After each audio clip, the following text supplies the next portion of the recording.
What's up, YouTube? So before we get started with this video, on Undisputed, they're going to be talking about Odell Beckham Jr. and how he's going to be staying away from social media. So let's see what they have to say about that. Tell me anything. Odell is Odell, playing to the very people that he says he doesn't want to be bothered with, unless it's something, he also said, unless it's something pressing. Don't text him or don't call him. Skip, he's going to a new situation, a new team, new expectations. Odell was actually surprised that the Giants traded him. Odell never in his wildest imagination, Skip Bayless, believed that the Giants would trade him. In other words, they got tired of your bull jive, Odell. They did. I don't care. Look, I've been on this earth almost 51 years, Skip, and been in a few relationships, good, bad, some indifferent. It doesn't matter. There will come a time that someone will get tired of your BS. And the Giants said, Odell, as talented as you are, we're tired of your BS. So, Shannon, with that said, I don't think what Odell did was probably bad enough to have them have the Giants ship him out. I mean, it's not like he was getting DUIs. It wasn't like he was having domestic violence cases. It wasn't like he was getting charged with having a weapon. He was just doing little things that maybe getting in little arguments or having little temper tantrums or, maybe get caught at the club or the whole thing with the prostitute at the hotel. But he wasn't doing anything significant that would override his production. He's too productive as a wide receiver. That should overshadow the stuff that he was doing. So I don't see why they would have got rid of him. There's other players that are staying on teams that are charged with domestic violence, that have been charged with rape, that have been getting DUIs. So I just don't know. I wouldn't have gotten rid of Odell Beckham off of the things that he's done. It would take a lot more for me to get rid of him compared to the quality of wide receivers that he is. So let's keep going. And him going zero, for me, I've always felt this way, Skip. Sometimes I think these guys are doing documentaries because they document everything. Oh, I'm taking a shower. Oh, I'm brushing my teeth. Oh, I'm eating breakfast. Oh, I'm in my car. Oh, I'm driving to work. Oh, I'm like, dude. Some do, yeah.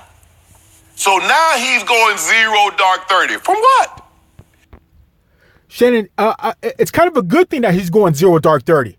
With all the things that he's been going through, with all the media coverage he's been having, people should be happy that he's like, you know what, let me take some time, let me step back, get away from social media, get out of the limelight. People should be happy that he's doing that. So he's staying out of trouble. He's staying out of the news. Maybe if that was going on, the Giants would have kept him. But now people are complaining that he's trying to stay away from and being out of the news. It just doesn't make sense. And doesn't LeBron James go 0 dark 30 during the playoffs and doesn't talk to anybody and is quiet? But Shannon has a problem with Odell doing it, but it's okay for LeBron? So let's keep going. That's what you always do. Skip, when the trade went through, where was it? In Paris. Skip, where is he at right now? In Paris with Neymar or some soccer, some footballer. Oui. Yeah. He loves it over there. Here's the thing. Even though he said, how do you go 0 dark 30 and then you announce it? Normally people just fade away, Skip. You know what? Hey, I don't need to tell anybody I'm going on. Worry. I don't need to tell anybody I'm going on vacation. Dip. I'm out. Shannon, maybe he's doing it because if he just disappears from out of nowhere, people are going to be like, well, what's Odell Beckham? What's going on there with Odell? Where's Odell? We haven't heard from Odell. Maybe he's telling everybody, look, this is what's going to happen. I'm going to stay away from social media. I'm going to stay out of the limelight for a while. So don't come looking for me. Nothing's wrong. Everything's fine. I'm just laying low for a little while. That's what he's doing, Shannon. That's what he's doing. So let's keep going. See you when I get back. Just one other point of order there. Do you realize, only probably a very few people are capable of texting, calling, or FaceTiming because you would need his number, right? Right. So does the world have his phone number? Yes. No, they don't. Right, no, of course not. Just a few of his closest friends, right? Right. And he probably changes his number regularly if I know him. So he is announcing to his close personal friends, don't text, call, or FaceTime unless it's of the utmost importance. But he's announcing that to the world. I know. Like he's telling his close friends to the world. Right. Like Again, maybe he's saying it because he's telling everybody, putting everybody on notice, look, I'm going to be disappearing for a little while. I'm laying low because of everything that's happening. Don't come looking for me. There's nothing wrong. I'm just laying low. I'm trying to stay out of the limelight. So everybody knows. My friends know, and the media jackals know. Because they start snooping around if Odell just disappeared. He's letting everybody know everything's just fine. I'm laying low. Thank you. Let's keep going. You could have picked when you could have texted them or called them or FaceTime them. Mate, do it privately. Right. Because they deserve that. If you're one of the close personal friends, you're saying, oh, you informed me via this? But this is and he called it a PSA, public service. Like, the world needs to know I'm going to be dark. This was not, This was not about his closest friends and family. This was about the very people on the medium in which he posted it. This was for them. This has always been about them. It is for them, Shannon, because those people are the same people that always hound him. The media jackals are all over him. Oh, he's doing this. Oh, he's doing that. That's why you said that these players seem like they document everything. Oh, I'm going to work now. Oh, I'm getting in my car now. Oh, I'm fixing breakfast now. Oh, I'm cooking dinner now. They do that because the media jackals want to know each and every little thing that Odell Beckham does. That's why he's putting everybody on notice and let everybody know what's going on. Let's keep going. Okay, so I saw another quote yesterday from a close personal friend of his named Saquon Barkley. Good kid. Tough, strong young man. Yes. And Saquon was talking about the moment that he was FaceTiming with Odell soon after he had heard he had been traded. Because he called to say, what happened? How are you? And the quote was that Saquon says, I don't think he was that happy about it. Well, that's the first negativity I've heard about the move to Cleveland, because it was reported that Cleveland was a preferred destination if, in fact, he were going to be shipped out of New York, right? Well, Victor Cruz also said on one of the other shows, Skip, that when he talked to Odell, Odell was upset that he didn't have more of a choice in where he was going. And Victor said, Odell, it doesn't work like that. It does not work that way. So that's what, Skip, not only did they trade him, he wanted to control, well, I want to go to L.A., well, I want to go here. They're like, nah, we're going to ship you where we want you to go. Okay, so now I'm starting to wonder, because this IG post is about, I need to get away to process, to reevaluate some of the things in my life. Well, it leads me to believe he's a little upside down over the trade. Yes, like, wait a second. They just dumped me. Yeah. Yes. They shipped me to Cleveland? To Cleveland. Well, naturally, Skip and Shannon, if you have a major life event like that, it's going to kind of rattle you, because that means you have to move, you have to find a new place, you have to figure out your neighborhoods, you have to figure out the stadiums, all types of things you have to figure out when you move. He's going from New York to Cleveland. That's a big move. So naturally, anybody, if you're going to make that type of move, it's a change of scene. So of course he might not be happy about it. Plus, he's going to a team that has been known to being a garbage team. Cleveland's never won anything. So, of course, he's going to have to take time to process all of this. It's a major move. It's a major move. So, let's keep going.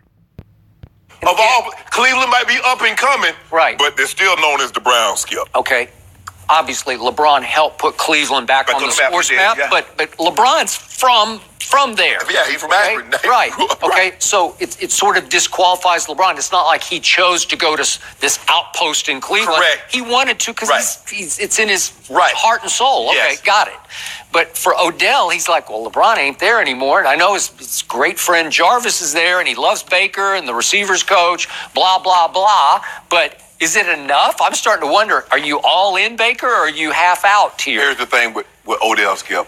Jarvis is one of his best friends, but Jarvis doesn't have the reach of Neymar. No. He doesn't have the reach of a Drake or LeBron James. He views himself in that light. That's not what Jarvis is, Skip. See, and he can say all what he wants to say right now, new chapter. I saw where he posted, Skip, that he had the Rocky scene where Apollo Creed and Rocky's running on the beach, and they talk about, let's see who gets to work first. All that's fine and good. The test for Odell Beckham and the Cleveland Browns and Baker Mayfield will come when the regular season starts, Skip. What happens when he gets 2 passes? What happens when he gets 3 targets? That's going to be the test for Odell Beckham and the Cleveland Browns. I agree, Shannon. That's definitely going to be the test to see how he reacts, how his disposition is going to be. That's definitely going to be a factor, and that's definitely going to set the tone for his time in Cleveland, how he reacts to things like that. So let's keep going. Then we'll see. Oh, that's fine and good. Oh, I just can't wait. I'm so excited. It doesn't seem like he's very excited, but I'm just saying we hear that all the time. It's a new chapter, a new beginning.